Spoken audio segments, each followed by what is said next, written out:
Now we're going to take you out to, this is retiring Senator Mitt Romney giving his final speech. And I sold a lot of these. I was the #1 salesman of these Romney pins, and it reminded me that I never imagined I would get involved in politics. I did not expect that public service to be part of my life. My dad's counsel to our family was, don't get involved in politics unless your kids are raised and you're independent financially, because you don't want to have to win elections to pay the mortgage. So I didn't cross my mind, and then something happened, which is I got asked by a friend, Kim Gardner, and another friend, Mike Levitt, to come to Utah to help organize the Olympic Winter Games. And that, as they say, changed everything. This is where my public service career began, and this is where it ends. It's been an extraordinary 25 years, taking me obviously first here in Utah, but then the journey took me through Massachusetts, where we had lived for a long time with our kids, and my career was there, ultimately running for president, and then being able to come back and run for the United States Senate and becoming senator from Utah. I'm asked from time to time what was the most enjoyable of my public sector jobs, and the question is, without question, helping organize the Olympic Winter Games. And I am absolutely delighted that they're coming back to Utah. Hope I'm alive to see them. But Fraser Bullock is fantastic and will do a superb job, in my view, to get us ready for 2034. The Senate has been an extraordinarily rewarding experience, I think, for me and hopefully for the state as well, which is I was part of a group that was able to pass legislation that makes a difference for Utah and for the country. And that doesn't happen a lot. I mean, I think you all recognize this, and it's something that's easy to popularize with the public at large. But when you read about a candidate and their list of accomplishments, they'll talk about legislation they introduced. That means it never got voted on or passed. They'll talk about something they voted for. Again, it means it didn't become law. They may talk about something that they did see become law, but they weren't key in helping organize it. And of course, the weakest of all is to say, I fought for this, which is there's a lot of fighting that goes on without a lot of accomplishing. I was lucky enough to come together with a group of 10 people that got things passed into law, where the Senate voted for them, the House voted for them, the President signed them. And so the infrastructure law, with its provisions for broadband, for water, for wildfire relief, they became law. Our wildfire legislation became law. Our legislation on the Great Salt Lake and getting the Army Corps of Engineers to be involved in that, and the task force studies that are funded by that became law. And those were things I promoted and negotiated with the help of others in that group. The Electoral Count Act reform. I don't know how important you think that might be, but the Electoral Count Act reform, among other things, said the vice president doesn't decide who's the next president. And given the fact that right now the vice president is Kamala Harris, I would think Republicans would say, hey, good job there, Mitt, and others who worked on that legislation. I also worked very hard to make sure that religious liberty protections were included in the marriage law, and that firearm legislation promoted safety. So these are things that I worked on, I helped negotiate, and that became law. And I'm proud of that. At the same time, I'm disappointed that things I wanted to do didn't get done. We as a country don't have an immigration law. How can that be? 30 years talking about it and not doing it. We also have not begun to balance our budget or get close to it. The debt continues to rise dangerously. We will ultimately have calamity in our country unless we deal with the fact that we spend more than we take in. And one party wants to keep spending more and more. The other party wants to keep lowering taxes more and more. And guess what? If you lower revenues and increase spending, you're not going to ever come to a point where you balance your budget. So some of those things are frustrations. I care very deeply about them and hope that my colleagues are able to take them on in a way that I was unsuccessful in accomplishing. But with that, I'll turn to you for hopefully any easy, simple questions that you have. Yeah.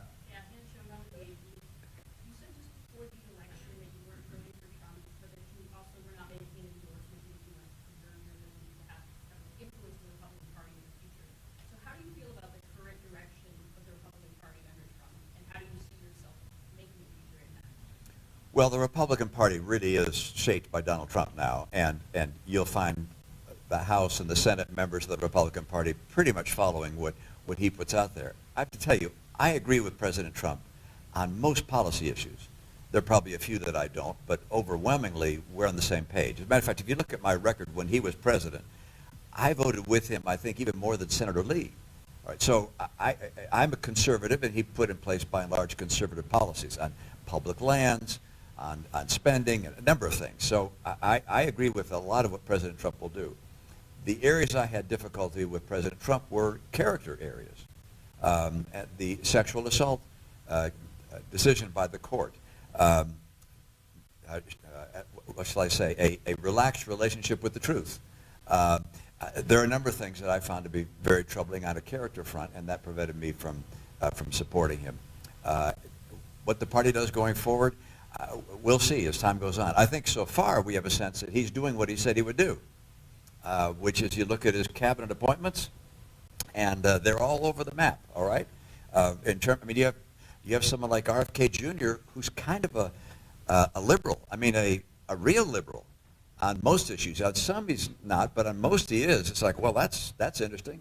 Tulsi Gabbard, she was a Democrat and has kind of liberal views as well. So he's got in people at different points of view, and that's kind of what he said he'd do. He's going to bring people in to shake things up, and shake things up he is doing. Senator, do you at all fear any type of personal retribution from President Trump? I know that was the topic of an Atlantic article recently by Kay Coppins.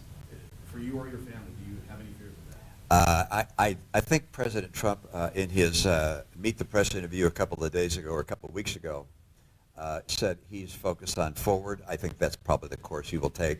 And there's not something in my past that I'm particularly worried about someone taking a look at. I've been pretty careful in my life to follow the law.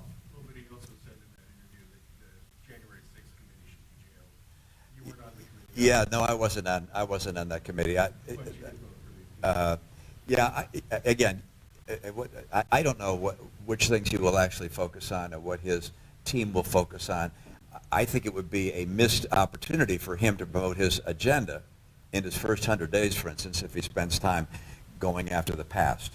And I think he's savvy enough to say, hey, I want to get stuff done. I want to be known for having done things. He's a one-term president now, or obviously it's second term, but a final term. He wants to have a legacy of being admired and respected, and spending your time going after the past is not going to do that as well as getting things passed. I mean, I think what you're going to see is he is going to stop the immigration mess. I mean, how in the world did Joe Biden let immigration become the problem it's become?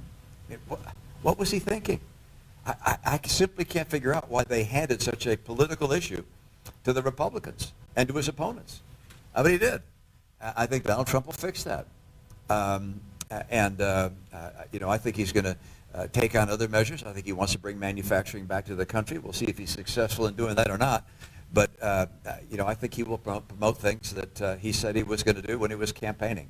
And some things will mark down as hyperbole. I hope some of those things are, but you never know.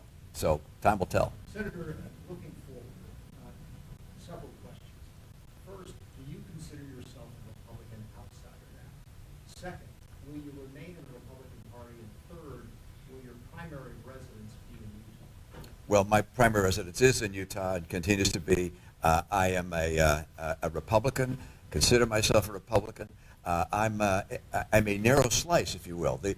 What we used to call the mainstream Republicans, the stream has gotten a little smaller. It's more like the Main Creek Republicans now. But there are a number of us. There are quite a few that view, as I do, that we need to get serious about reforming our mandatory spending. That means our entitlements and our taxing. I know there's some Republicans, for instance, that feel all tax cuts are good. I feel some tax cuts are good and promote growth, but I think some actually cost the government revenue, and we need to have enough revenue to get to a balanced budget and to reduce the debt.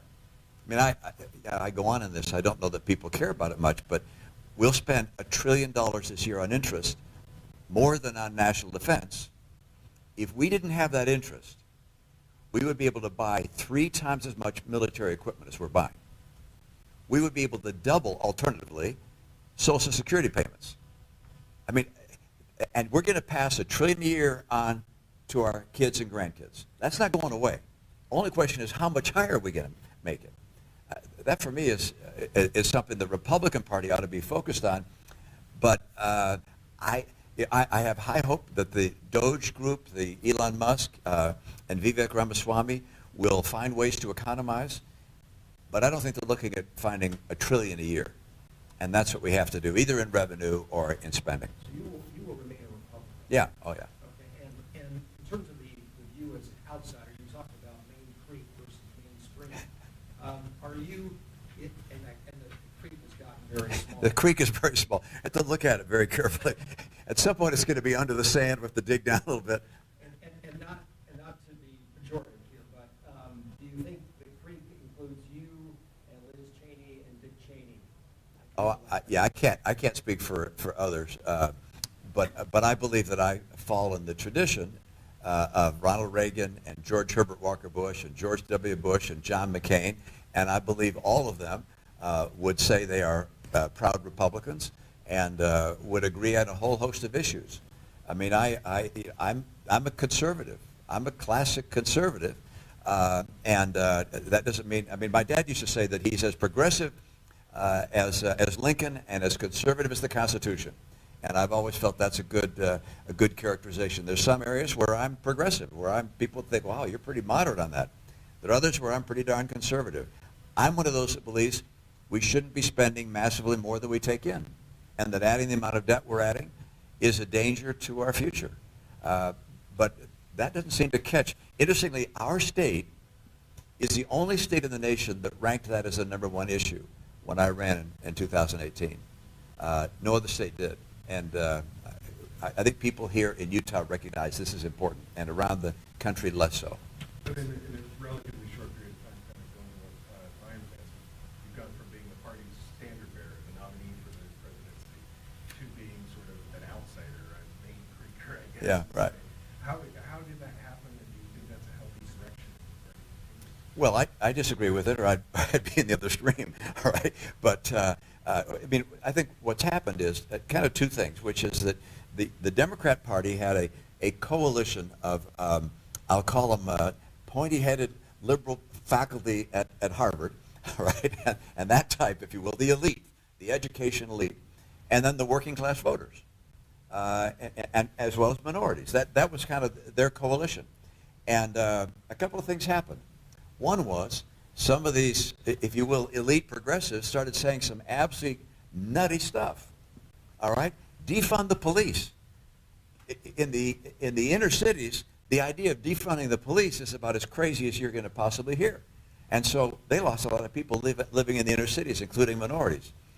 Open borders, allowing millions. The New York Times article 2 days ago said, 8 million additional individuals came into the country, most illegally, under Biden. Hispanic individuals found that to be offensive. The whole transgender and biological males competing in girls' sports, that drove a lot of working families and minorities out of the Democratic Party and moved them towards the Republican Party. And then Donald Trump and his rhetoric was only so good at drawing them in. So the Republican Party is now, I think if you look at the polling and demographics, the Republican Party is now the class of working America. Used to be Democrats. All the time I've been alive, it was Democrats. They had the working class voter. Now it's the Republican Party. And a lot of people in the Republican Party have gone to the independent roles and line up with me on a whole host of issues, but don't line up with President Trump. I think the Democrat Party is in real trouble, by the way, because they've lost their base. I mean, yeah, they'll do well on campus, all right, and not necessarily with the students, but among the faculty. What with the vote?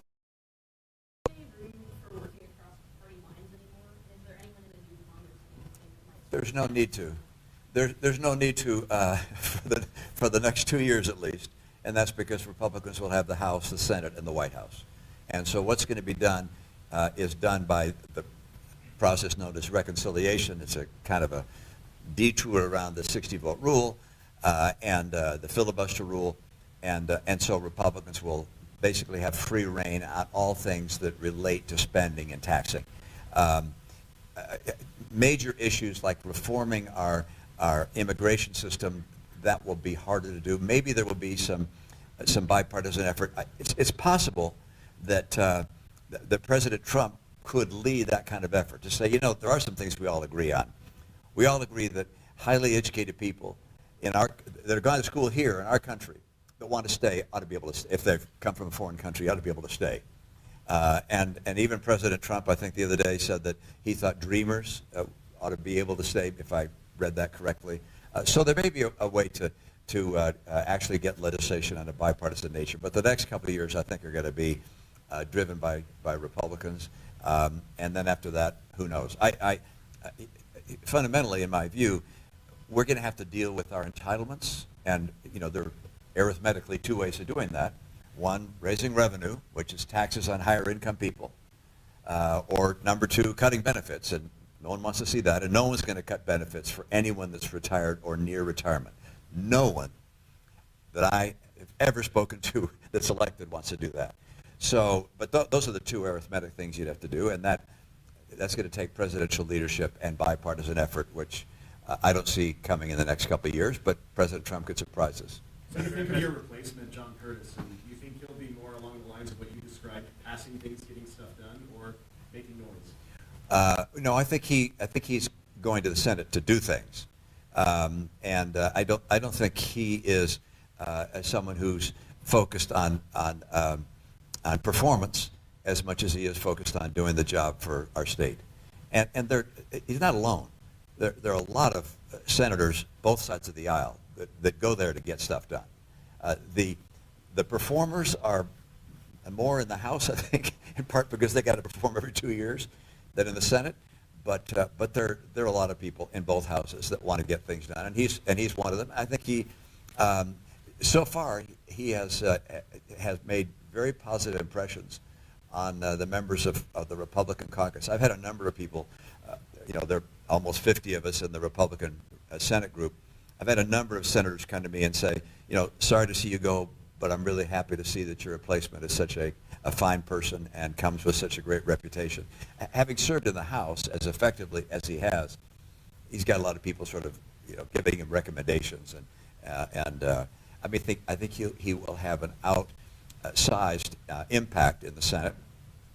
One of the challenges of the Senate is, of course, that it's run so much by seniority, and that presents some challenges. But he'll be there a long time, I hope, and be able to have influence. Senator, as someone who wants to shape the future of the Republican Party, I'm curious your thoughts on the influence of Trump once he can't be a candidate anymore, post-2028. Do you think this creek you're in now could eventually become a river? Is there room for that, or is the Republican Party squarely the party of Trumpism? Yeah, a lot depends on what the Democrats do. Some depends on what we as Republicans do. I would like to see the party return to more conservative principles and a principle-based, character-based priority in our party. And I think there's a prospect for that happening. But right now, there's kind of for those of you that I'm not a political scientist, I should note, I did take political science in college one semester. It's the only college grade where I got a D. All right. So I'm not an expert in political science, but I do say that the Republican Party, made up of working class Americans, and Republican policy positions don't necessarily line up terribly well. So, we're, as a party, opposed to raising the minimum wage. Not me, but as a party, we're anti-minimum wage. Well, but the working class voters want to raise the minimum wage. So our policy doesn't line up with our voters terribly well.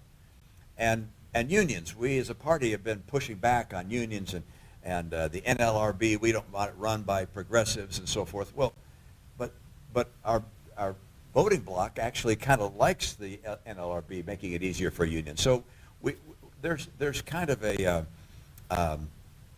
fissure that exists between Republican voters and Republican policy, and that may present opportunities for some kind of realignment. I think that the parties are going to have to realign at some point, and they will either follow Donald Trump and pursue that path or another.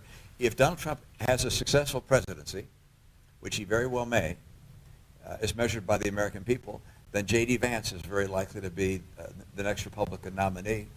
And he is a smart guy, well-spoken person, and will have a very powerful influence as well. Senator, speaking about the future, I assume you've been thinking about what's next. Have you made any decisions? Yes, I'll be doing nothing. I say that jokingly. I'll be working with young people, probably in some college settings. I'll be speaking from time to time. I'm not going to be going back into business, but I'm not going to be a political person. I'm not speaking earlier with some folks, which I said to them that as I look at people who've run and lost, like Mike Dukakis and others, and then people and Hillary Clinton, and then people who've run and won in the presidency, like George Herbert Walker Bush, they by and large step away from politics and become involved in something of significance. Habitat for Humanity by Jimmy Carter, clearly global warming by Al Gore, George W. Bush, our veterans. So I'm more likely to pursue something of that nature, but I don't plan on being out there campaigning against this Republican or that Republican or this Democrat and trying to get the microphone again. My time on that political stage is over. Started here, ends here. What big issues or causes would you like to make towards? Yeah, I don't know the answer to that at this stage. Frankly, it was Benjamin Franklin who was reported to have said to someone who asked, do we have a monarchy or a republic? He said, a republic if you can keep it. And for me, a big part of my life has been trying to find out how we can keep it. I think it was Lincoln in the Gettysburg Address that said, raised the question about whether a nation of, by, and for the people would long endure. And history suggests that nations of, by, and for the people don't long endure. So I will do things I think are going to promote the preservation of the Union and the cause of freedom. And that may well be in education with our young people. It may be in speaking to leaders in various communities. One of the things that struck me through my career is the impact of an individual. That one person standing out can have enormous impact. That people tend to follow, whether it's Gandhi or Martin Luther King, it's amazing that one person that stands up, one person of character and courage that stands up and speaks can have enormous influence. So I hope to encourage people to stand up and speak, and sometimes the consequence for them is not cheerful initially. Think about Nelson Mandela in South Africa, but extraordinary. So my confidence in the future of our country flows from those experiences. I also think that our state has a lot to offer the country. Our state believes in balancing our budget. That's sort of a political thing, but also we kind of believe in people getting married and having families. We believe that your most important occupation is as a parent. These are things I think the nation needs and is questioning in ways that would be, I think, unfortunate for the country. Do you have any